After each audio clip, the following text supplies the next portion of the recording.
அஞ்ச வேண்டாம். அவள் கருவுற்று இருப்பது தூய ஆவியினால் தான். ஏனென்றால் அவள் தம் மக்களை பாவங்களில் இருந்து மீட்டெடுக்கவே இப்படி செய்திருக்கிறாள்.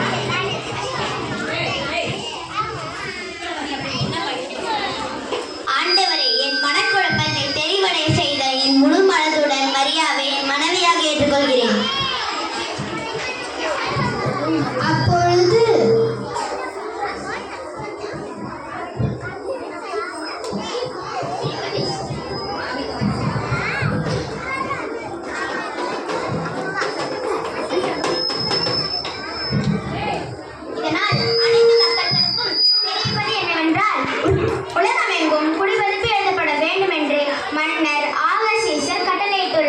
எனவே மக்கள் அனைவரும் தங்கள் ஊருக்கு சென்று குடிபெயர்ப்பு எழுதப்பட வேண்டும் என்று கேட்டுக்கொள்கிறோம்.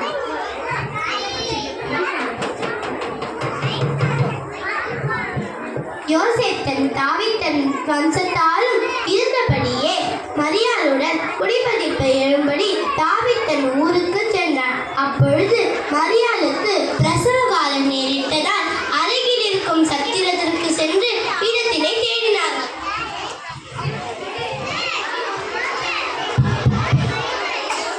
ஐயா, என் மனைவி பிரசவ வலியால் வேதனைப்படுகிறாள். உங்கள் சத்திரத்திடம் இருக்கிறதா? இல்லை இல்லை. ஐயா ஐயா, என் மனைவி பிரசவ வலியால் வேதனைப்படுகிறாள். உங்கள் சத்திரத்திடம் இருக்கிறதா? இடமா? இல்லை இல்லை. மரியா, அங்கே ஒரு மாட்டு தொழுவம் தெரிகிறது. வா, நாம் அங்கே செல்வோம்.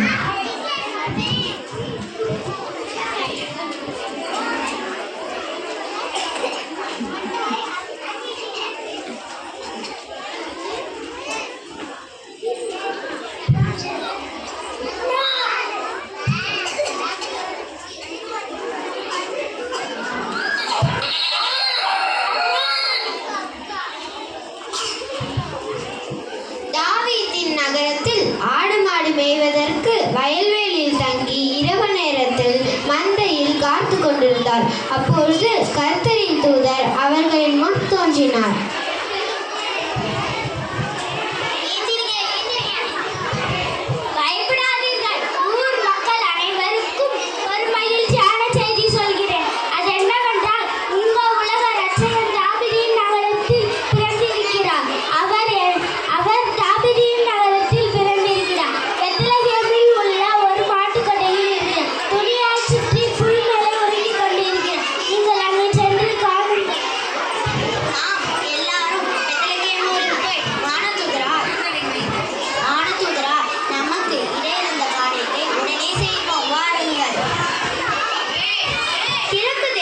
ஞானிகள் அமர்ந்திருக்க திடீரென ஆகாயத்தில் ஒரு பிரகாசமான நட்சத்திரம் ஒளித்தது. யூதேயாவில் உள்ள நாட்டிற்கு சென்று அறிந்தார்கள். எங்கோ ஒரு அதிசய குழந்தை பிறந்திருக்கிறது. வாங்க, நம்ம அதை கொண்டு வருவோம்.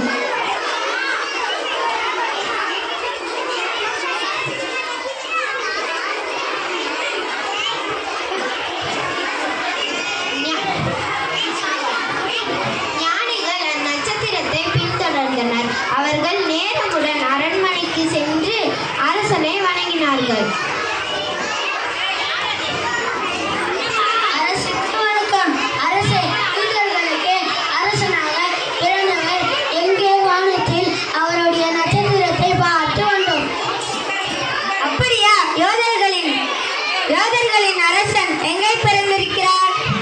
தாவீதின் நகரமான பெத்லகேமில் பிறந்திருக்கிறார். அந்த குழந்தையை பார்த்தனிடம் சொல்லுங்கள். அதன் பின் நான் பார்க்கிறேன்.